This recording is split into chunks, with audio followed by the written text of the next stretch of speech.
ایک نظام دنیا میں سورج کی گردش کے حساب سے چلتا ہے، ایک چاند کی گردش کے حساب سے۔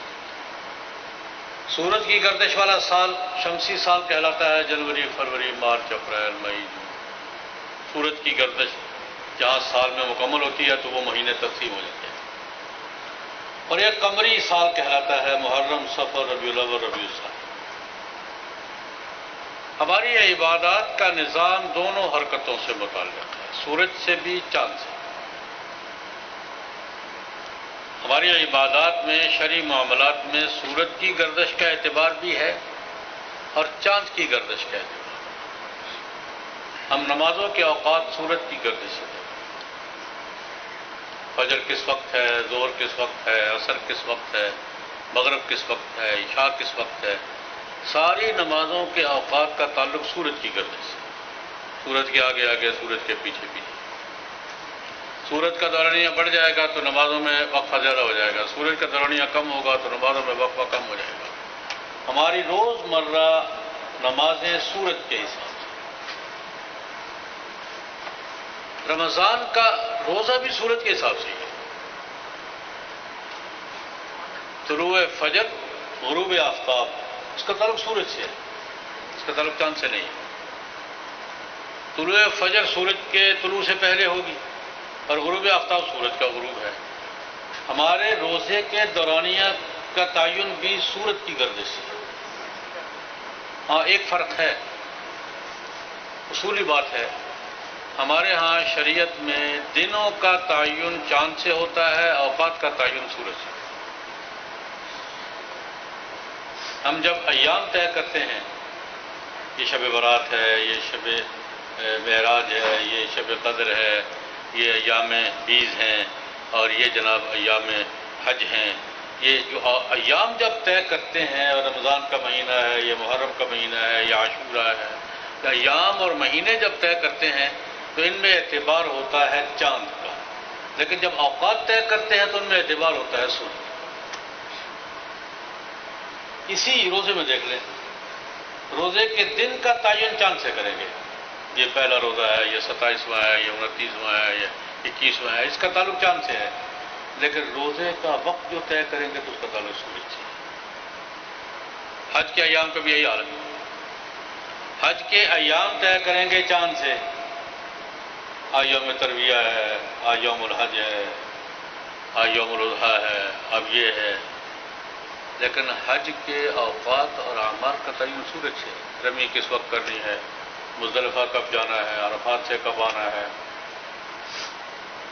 یہ ساری اعمال کا تعلق سورج سے ہے، وہ سورج کی گردش کے ساتھ۔ تو میں یہ عرض کرتا ہوں کہ ہمارے ہاں یہ نہیں ہے کہ ہم سورج کی گردش کو نہیں مانتے، ہم تو روزمرہ اسی کو مانتے ہیں، ہم روزمرہ سورج کی گردش کے حساب سے چلتے ہیں۔ ہمارے اعمال، اوقات سورج کی گردش کے حساب سے چلتے ہیں، اور ایام اور مہینے چاند کی گردش کے حساب سے چلتے ہیں۔ ہمارے ہاں عبادات میں دونوں کا یکساں اعتبار ہے۔ البتہ چاند کا مہینہ چھوٹا ہے سورج کے مہینے سے، 10 دن کا فرق پڑ گیا۔ اس میں بہت سی حکمتیں مفسرین بیان فرماتے ہیں۔ ایک حکمت یہ ہے کہ ایام کا تعلق چاند سے کرنے کی حکمتیں کیا ہیں۔ ایک حکمت یہ بیان فرماتے ہیں، کہتے ہیں کہ چاند کا مہینہ ہر 3 سال کے بعد مہینہ بدل لیتا ہے، پیچھے آتا رہتا ہے، اور 33 سال میں چاند کا مہینہ چاروں موسموں میں، جہاں 4 موسم ہوتے ہیں، چاروں موسموں میں گردش پوری کر لیتا ہے۔ اگر ایک مسلمان بالغ ہونے کے بعد کبھی عمر کو پہنچنے تک، یعنی اس کو 30-35 سال مل جائیں، تو وہ سال کے ہر موسم کے روزے رکھ لیں۔ ٹھنڈے روزے بھی مل جاتے ہیں، گرم روزے بھی مل جاتے ہیں، لمبے روزے بھی مل جاتے ہیں، درمیانے بھی مل جاتے ہیں، چھوٹے بھی مل جاتے ہیں۔ ایک حکمت یہ بیان کرتے ہیں کہ ایک مسلمان بالغ ہونے کے بعد 14-15 سال کے بعد 33, 34, 35 سال اسے مل جائیں، وہ سال کے ہر موسم کے روزے رکھ لیتا ہے، اور اس کو ٹھنڈے، گرم، چھوٹے، بڑے، درمیانے سارے روزے مل جاتے ہیں، گویا پورا سال روزے رکھے ہیں اس نے۔ یہ ایک حکمت یہ بیان۔ حج کا بھی یہی حال ہے. حج بھی 33 سال میں گردش کاٹتا ہے، اور گرمیوں میں بھی آتا ہے، سردیوں میں بھی آتا ہے، اور درمیانے موسم میں بھی آتا ہے، اور یہ سارے ایک حکمت یہ بیان. صرف ضمناً ایک بات عرض کرتا تھا. فقہا مسئلہ یہ بیان فرماتے ہیں کہ زکوٰۃ میں جب ہم حساب کرتے ہیں نا تو چاند کے حساب سے کرنی چاہیے. زکوٰۃ میں سال کب مکمل ہوگا، کب زکوٰۃ دینی ہے، اس کا حساب چاند کے مہینوں کے حساب سے کرنا چاہیے. شرعاً یہ ضروری ہے، ورنہ 33 سال میں ایک سال کی زکوٰۃ مس ہو جائے گی. اگر سورج کے حساب سے دیں گے، جنوری فروری کے حساب سے دیں گے، کہ ہمارے عام حسابات اس سے چلتے ہیں.